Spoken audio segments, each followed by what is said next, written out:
Welcome to the podcast, Speaking to Influence, Communication Secrets of the C-Suite. I'm Dr. Laura Sokola, your host, founder of Vocal Impact Productions and author of Speaking to Influence, Mastering Your Leadership Voice. My guest today is Dave Scopinich. Dave is the Vice President Director of Sales of Odyssey Philadelphia, the #1 creator of premium original audio content in the United States. They are the strongest group of local radio stations in America, the most awarded podcast studios, and their Odyssey app is the fastest growing audio streaming app. And of course, he's also the loving husband and father of 3. Dave, welcome to the show. Thanks so much for having me. What a great intro. You should be selling radio.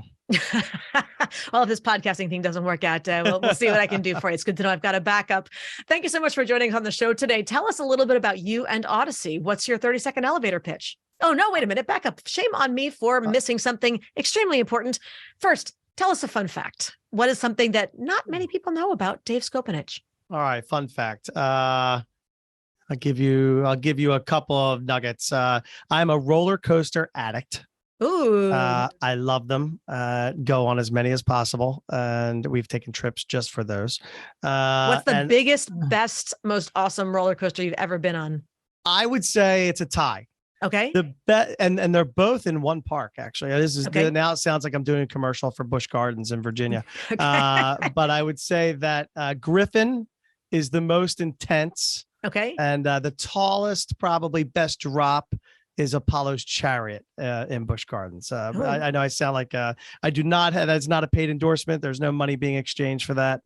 It's just a great park that my kids and I love. That's awesome. I love good roller coasters. Yeah. I think there's only 2 kinds of people, lovers and haters. There's nobody who's kind of indifferent to the roller coasters. We went to Disney World. I took my boys last spring, and Guardians of the Galaxy was the new one there. That was awesome. I loved it. We're going later this year. Yeah, okay. We're going later this year. So you'll have to tell me if it is just in the top 3 or if it officially moves Apollo and the other one out of the top. You got it. All right. We'll expect a full report back. So tune in later this year, ladies and gentlemen, for the official roller coaster evaluation from the pro. Now let's get back to radio and audio here. So what is your 30-second elevator pitch? Tell us a little bit about you and Odyssey. You did a great job with Odyssey. We're a multi-platform audio content and entertainment company. And what that means ultimately, when you say audio, it's comprised of multiple platforms. Our radio station group is the strongest in America, in my humble opinion. We have the most awarded podcast studios. We have the fastest growing streaming audio app, and we create and deliver premium original audio to more than 200 million consumers every single week. So really, love the company. Been here with this station group in Philadelphia for a little bit more than 20 years. Wow. And it's just tremendous. It's tremendous. And there's over 230 radio stations in your family there? There are. Our company, it operates very heavily in the top 50 markets across the country, more than 230 radio stations. Chances are, if you live in a top 50 market, there is a sports, news, or music station, we hope, an Odyssey station that is a part of your day. And my job is to, radio, the beauty of radio is that it's free. So my job is to connect advertisers with our radio station so that they can get access to communicate their message to our audience and hopefully do more business with them. Beautiful. And in doing all of this, what is your favorite part of your job and why? My favorite part of the job is it's our sellers, our people, and our brands. I would say our people, our brands, and our clients. We have a group in Philadelphia. We have a group of 32 salespeople, group of 5 sales managers, and we all work together to, toward this shared goal, our shared team goals. We represent these brands that are such an important part of people's lives in our region. We have we have one radio station that is going to celebrate its 58th anniversary this year. That's amazing. It's incredible. And the way I think about radio is that it's your companion with you when a lot of times, in the most intimate moments of your life. When I think of radio, I think of the songs that were on when I was driving to pick up my, now wife on our first date. I think of, different momentous occasions and the role that music or sports or news played in those things, and radio is a big part of it. So very special to me. Oh, I love it. That sounds like fun. Now, in doing all of this, what's one of the biggest issues of the day, and how do you have to adjust your messaging when you're talking to different key stakeholder groups about it? Sure. The biggest challenge today is overcoming, there's a myth. There is a myth out there, and it's funny, I'm saying this on a podcast, and podcasts are such an important part of our company, but it's very cliche today to say, like, well, no one's really listening to radio anymore. And people say that to us a lot. It's funny. I joke that I coach youth baseball, and I have one of the jobs where people have an opinion about the thing that I sell or where I work. And they don't hesitate to share it. So I'll hear like, well, no one's really listening to radio anymore. And then they'll tell me all the things they like or don't like about the radio station. And it's funny, like, okay, well, you obviously listen. And it's getting that point across. The fact is, and this is not me stating this is Nielsen stating this, is that radio, over-the-air radio, reaches almost 90% of Americans in most demographics every single week. In Philadelphia alone, our 6 radio stations reach more than 2 million listeners every single week. That's more than 40% of the adults in this market. So it's actually one of the last mediums that has that ability to deliver tremendous reach. And we have to, when you ask about different constituencies, I have to first and foremost convince clients of that. And probably secondarily, I have to constantly remind and reinforce and, come up with different ways of delivering engaging messaging about this to the sales team as well. Because when you're talking about, let me just make sure everybody's clear on terms here. When you talk about convincing your clients of this, we're talking about the advertisers. Yes. That people are still listening to radio. Yes, advertisers and advertising agencies. You can imagine that. That's one constituency that we talk to about this. And then internally as well, making sure our sellers know, just how many people are listening, and framing it in a way that oddly we use, framing devices that give you a visual of what that audience will look like. So instead of saying to my sellers, hey, at any given moment in time, there are 45,000 people listening to my sports talk radio station here in Philadelphia. It's called 94 WIP. Instead of just saying that, what I'll say is I want you to imagine standing on the pitcher's mound at a sold out Citizens Bank ballpark for a Phillies Mets game. And all 45,000 people are in their seats. And you get a chance to talk to them about your business for 30 seconds. And they're all paying attention. And what is the impact of that?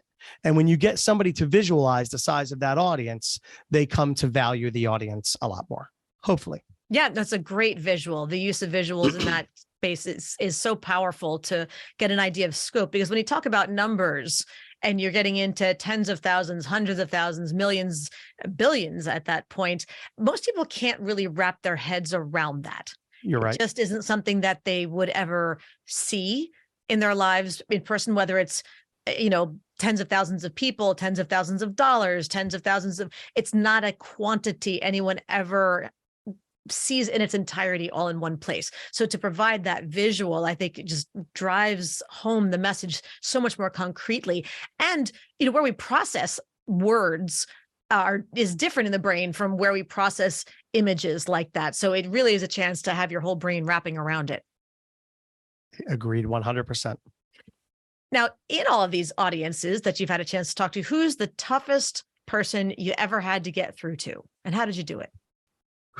Probably not in radio. Probably, I've been fortunate to find a career in sales. And my career did not start that way. My career started as a writer for a trade magazine. Don't get too excited. It was a trade magazine about the convenience store industry. Okay. So it was very exciting to me. And it was a great education about business. But so I was writing for this magazine for a couple of years. And then, I wanted to make a transition into sales. I had seen, that there was a great earning opportunity. I thought it would be exciting. I thought it would be a great next progression in my career. And I thought all of these things, and the publisher of the magazine couldn't have disagreed more. So, most times people don't make the transition from the content side to the sales side, and candidly, vice versa. Most times the content side is not eager to hire the salespeople. So I had to ask and present my case and deal with several rejections. And little did I know, it was a sales process, and it was a sales test by him to see if I would persist, to see if I would come up with different arguments for why it would be a good idea. And eventually he gave me a chance. And that led me to a career in sales and coached me up on, not taking that first, second, third, fourth, or fifth no for an answer if you know that it's the right thing. That's so funny. I'm hearing more and more stories about how the need for persistence, the need to, and it's not about nagging. There's a difference, but when something is really important, the ability to be tenacious, to frame it however you want, but to keep addressing it, to not just let it slide because you don't hear the yes the first time around. Right. It's a funny story. I used to teach some grad classes over at the University of Pennsylvania. And I'd always have students at the end of the semester who'd ask me for letters of recommendation if they wanted to go on to PhDs. And I would always say to them, we need to sit down and talk first, because I'm going to tell you all the ugly stuff about doctoral work that is not in any of the brochures. And if by the time we're done, I haven't convinced you that you don't want to do this, then you might actually be the right person. And sure, I'll write you that letter, because it's all the stuff nobody told me ahead of time that I learned the hard way. And a Jewish friend of mine said, Laura, you should have been a rabbi, because that's their job. You tell them you want to convert and they say, no, you don't. And then they try to talk you out of it because they want to see if you're serious. If you keep coming back. See, there you go. Got to see if you're serious. Do you keep? And you're right. And you're right. You can't nag. You're pleasantly persistent and with different touch points. It's not just a phone call after a phone call after a phone call. Maybe it's the initial phone call. There's a follow-up email. There's a LinkedIn touch point. There is, in our business, we use what we call spec spots, spec commercials, sample commercials that we custom make for the prospect. And, sometimes we'll send it to a prospect and say, imagine hearing this on KYW News Radio, one of our big news stations, and a lot of times that will get the attention of the prospect and open the door, because you're right. It's people, the people who we sell to actually hire people to keep us away from them. Like, very few people wake up in the morning hoping that an advertising sales executive calls them. So really? I'm shocked. No cold callers, but you used another really key word there. And for everybody out there who, no matter what ideas you're pitching, regardless of what your role actually is and whether or not you view yourself in a sales role, I hope you heard that when Dave was using those sample advertisement clips that they had built for the prospect, he framed it with, imagine hearing this. And that's so important. My understanding, and tell me if this is what you hear too, Dave, is that really the imagine this or picture this or what if, getting people to visualize, and in your case, auditorily hear in their mind what the future could look or could sound like, paint the picture for them. And you just painted the audio picture. So you're really giving them something tangible to process, not just words of sorts. Exactly. Yeah, we do that in the imagine this, and we sell ideas in many cases. So it's an interesting sale because it is not a tangible sale. We ask people to make meaningful investments, and we respect the fact that money would otherwise be in their pocket in many cases, especially with like the smaller local advertisers. So we have to make sure that we tell them, exactly what's going to happen when that commercial airs and that's the imagine this. You're on the pitcher's mound at a sold out baseball stadium, and how many people are listening, and what would you pay if you could talk to them, for 30 seconds? What would you're hiring us as an additional sales arm. You're really, that's how I look at it. And we're warming up all of their cold calls. And we're, hopefully we are breaking the tie when a consumer goes to Google and searches for an HVAC company. Well, hopefully, we all know that 3, 4, 5, 10 companies are going to come up on Google. We hope to break the tie. We hope somebody sees that, oh, that's the company I heard on the radio. Right. Or that's the one that my favorite DJ was talking about. And we help break the tie in that case. That's a great phrase. We help break the tie. That's a great little advertising piece. But whether or not, again, anybody out there, if you are in a sales role per se is not the point. Anytime you're trying to persuade anybody of anything, your boss, your coworkers, your clients, whoever it happens to be, if you're trying to be persuasive, you're trying to sell an idea. You may not like the word sell, but metaphorically speaking, it is all the same thing. So being able to help them envision what the future would look like if it's a great tactic. So I hope you just pulled the car over and are writing this kind of stuff down. So, not while you're driving, no texting and driving or personal notes to self and driving. Pull over, wait to that red light. Voice memo only. Voice memo only. Yes, exactly. Siri's good for those kinds of things. Okay. With that, then, what is the most important lesson that you learned when you did get that job and were moving from being an individual contributor to leading your first team? Maybe it was another job or two down the line. It was in radio when I first became a manager. I first became a manager in 2007.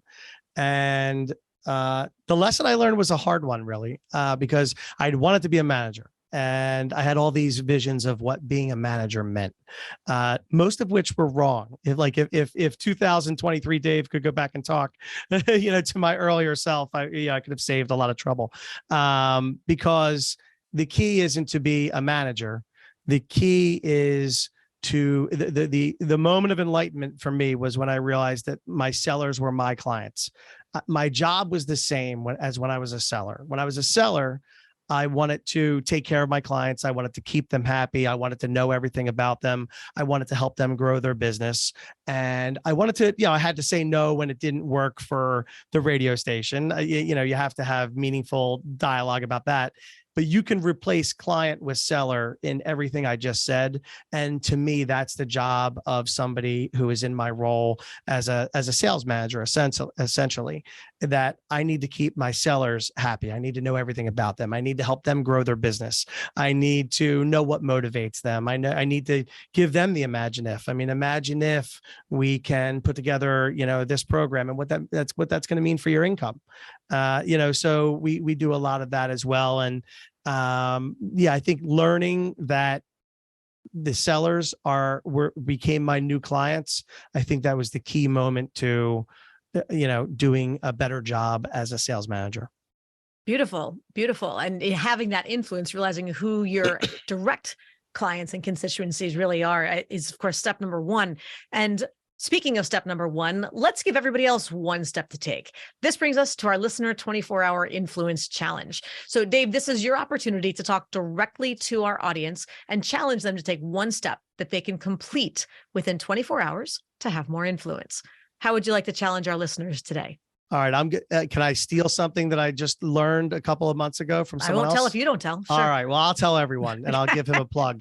First off, I'm a big Philadelphia Phillies fan, and we had an opportunity to do some work with the creator and the original Philly Phanatic. It's a gentleman named Dave Raymond. And we're very familiar with Dave Raymond, who was, and I don't have to go check the number, but who was a wonderful guest on our show. He may have done the same thing. This could be a rerun then. I don't know. Let's find out. All right. But he was fabulous. So, and if everybody out there has not heard the Dave Raymond episode, as soon as you're done listening to the Dave Scopinich, maybe it's a Dave thing, the Dave Scopinich episode, go back and listen to the Dave Raymond episode. But Dave, take it away. What did you learn from Dave? Will be way more entertaining, I'm sure. But here's what I stole from him. And it has not only changed my life at work, more important, it's changed my daily dialogue with my two youngest kids. So because, everybody knows when, how was school today, right? It's a common question. Sure. Good. Fine.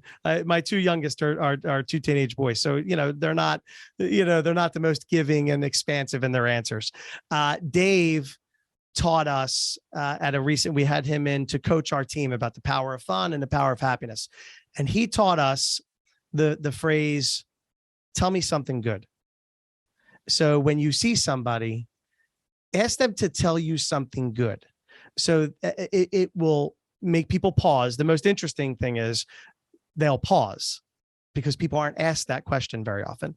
And then they'll tell you the most, intimate details of their life and things you would have not gotten if you just said, how was your weekend? Right? It's the difference of, hey, how was your weekend? Most people are like, oh, it was great. How was yours?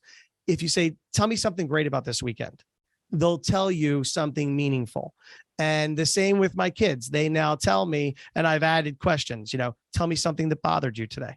Tell me something that made you laugh today. Tell me the funniest thing that happened in school today.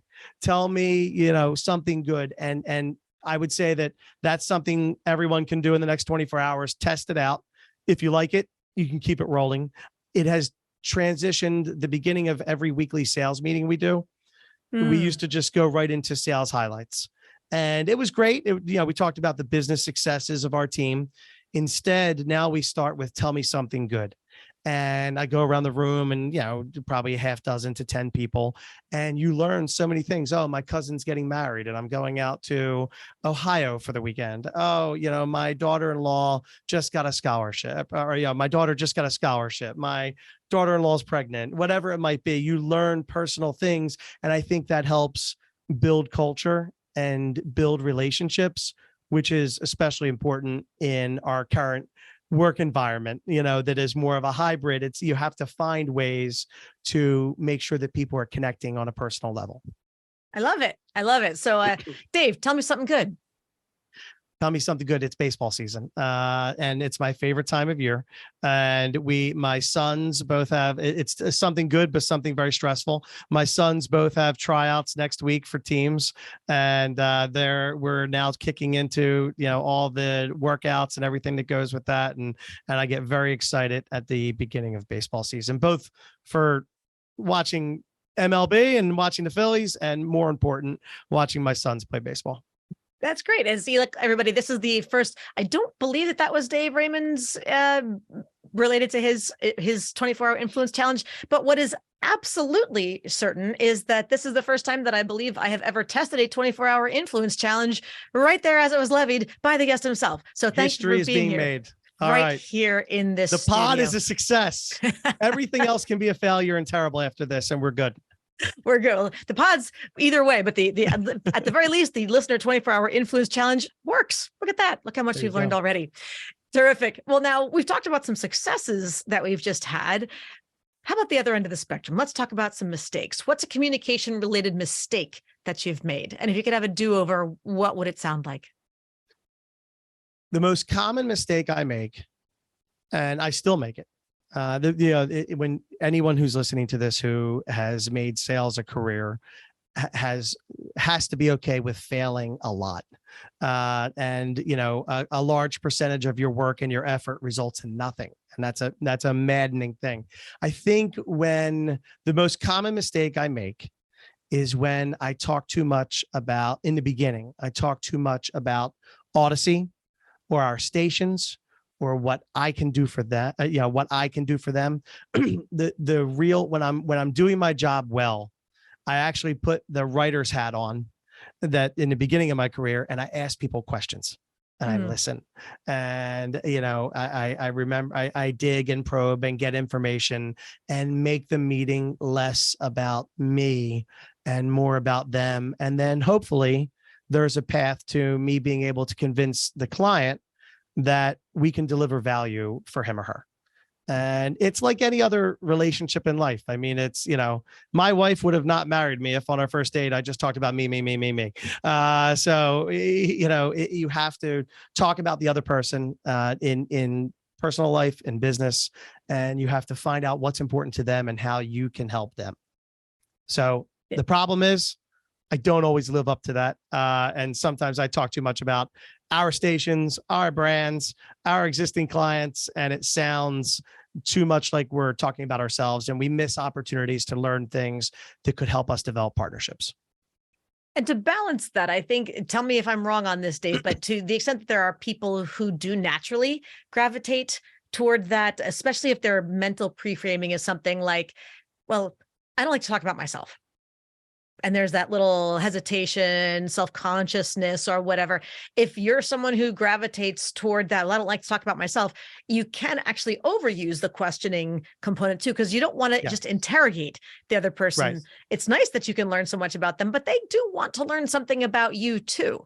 They want to know that you're as open as they are, if not as open, at least willing to share something. Otherwise, okay, well, you've learned lots about them. You maybe made them feel good about themselves, but they don't know anything else about you. So will there be a second conversation? What's in it for them? So I think finding that balance is really the key, isn't it? Yeah, definitely asking questions that lead to, hopefully lead to a dialogue about ways in which we might be able to help them. Where we can deliver value. And that's where you get into talking about, that's where, me saying that Odyssey reaches 200 million people every single week, really doesn't mean anything if that doesn't help your business, right? I mean, that doesn't mean anything to the local Philadelphia business, right? It does mean something to FanDuel. It means something to DuckDuckGo. It means something to Home Depot, our big national partners, but to our local clients, I might be talking about the very specific audience of one radio station. And more important, I might be talking about success stories we've had and analytics data that shows what happens when a radio commercial airs. How many people, okay, so if you're an electrician in the Philadelphia market and you're going to advertise on one of my radio stations, it's very helpful to know, okay, when a home improvement advertiser runs commercials, how many people visit their website after that? How many people, how many people call a number? What are the results? What's the case study? So we talk a lot about that as well. It's amazing. So many things to keep track of, but it's so powerful to recognize what other people want to hear, what they want to know. Right. And what is an approach that you've used to address an accountability issue with somebody on your team? A couple of years ago, I forget when, it's always difficult. You have difficult conversations. I will admit that I probably only read half of this book because I feel like, but it's an impactful book in my life, oddly. The book Radical Candor. Kim Scott's the author. And, it's about, the value in having honest, difficult conversations in a respectful way. And I think you have a better chance of coming to some agreement with people in your company, on your team about, hey, these are our, mutually agreed upon goals. And I talk to them about, hey, here are your goals and here's how we're going to get to them. And here are things that we need to change together and work on. And I think that, radical candor, I would say, is the big takeaway of, I try and remind myself that, if you do it in a respectful manner, if I'm able to deliver the message respectfully, then I'm doing right by that salesperson. Most times it's a salesperson. Oftentimes it's a client too, though. Clients, we have to be honest with them, even if it's not something that they want to hear.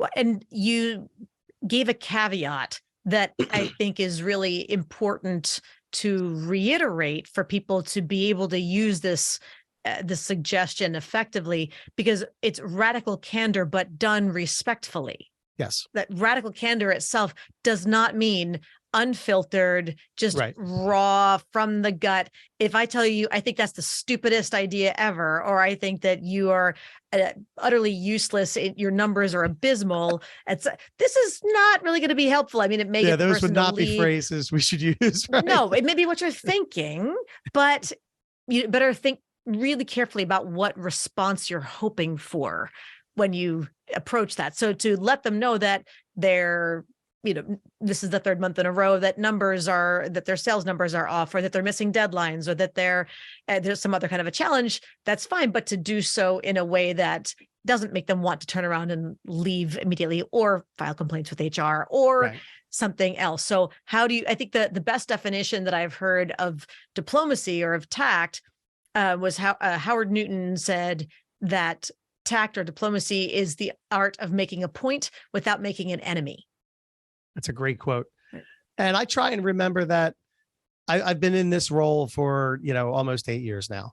And that means that the people on my team are here, I played a role in building this team, and I find value in them, and I know their talents and their abilities, and I know they're working hard. And, in our business, and I think in any sales in business, most times if you're making the right hires, and if I'm training people correctly, and if I'm giving them the right opportunities and putting them in a good position to succeed, they're going to have success if they're making effort.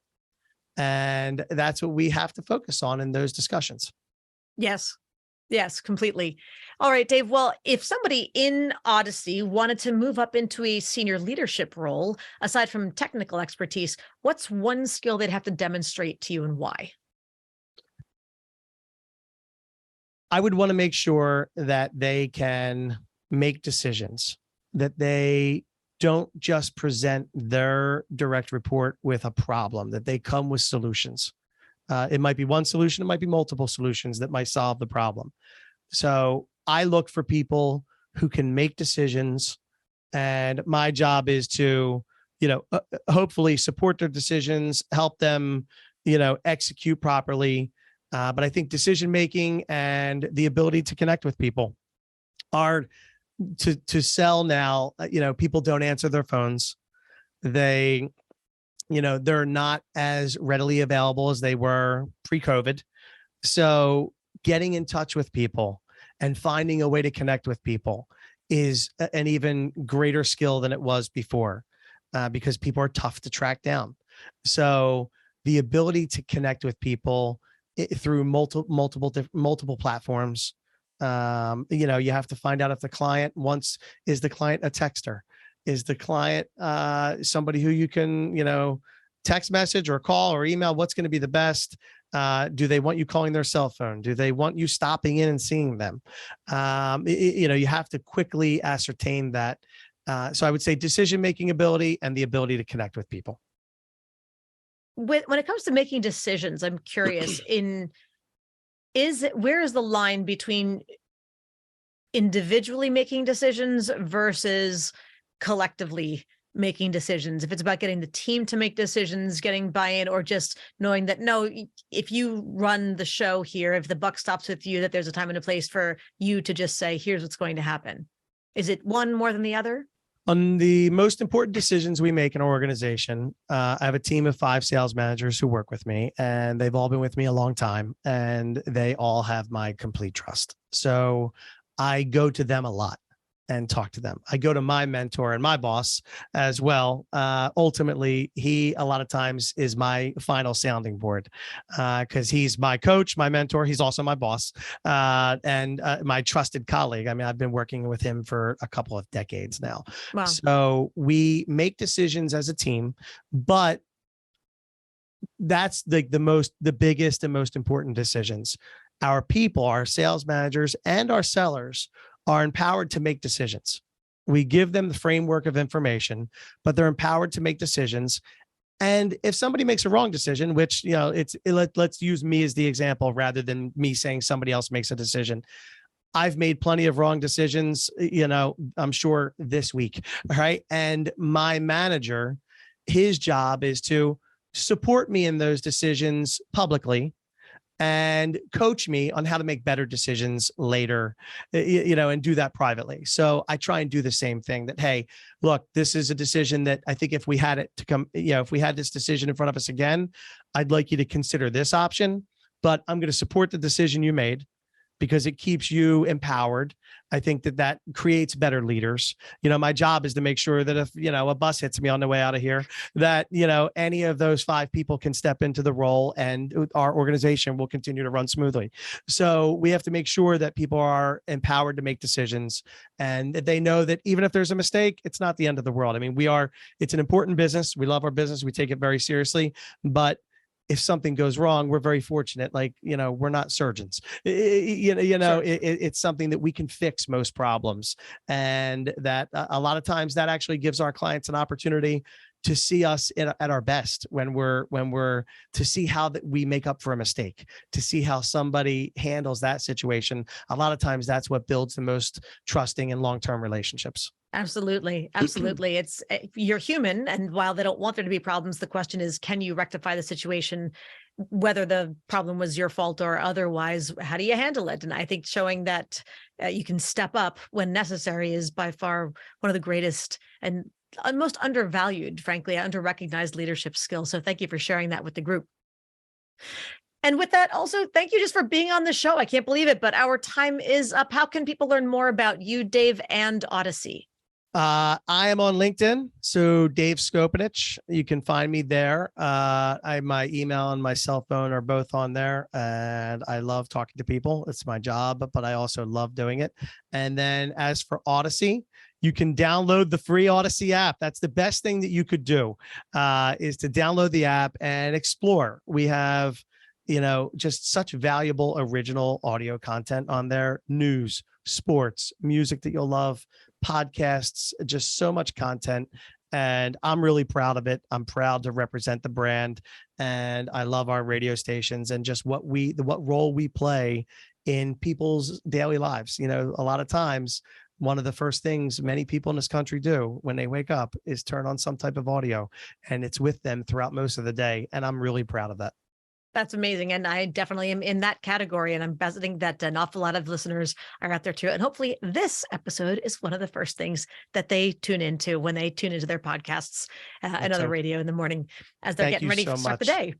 Thank you so much for having me, and I appreciate it. And I hope everybody listening enjoyed it. And if you did, send me a message. If you didn't, tell me that as well. But make sure you tell me something good, right?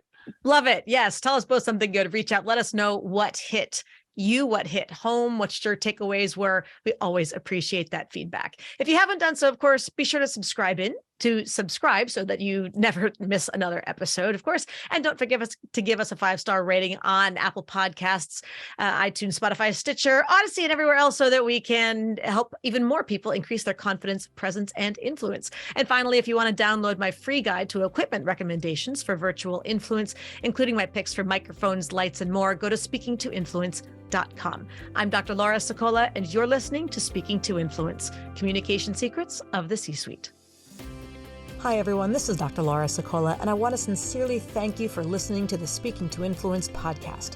If you love listening to these episodes as much as I love bringing them to you, be sure to subscribe so you never miss an episode. And please go to iTunes right now to rate and review our podcast in order to help us expand our reach so even more people can master the 3 C's: to command the room, connect with the audience, and close the deal.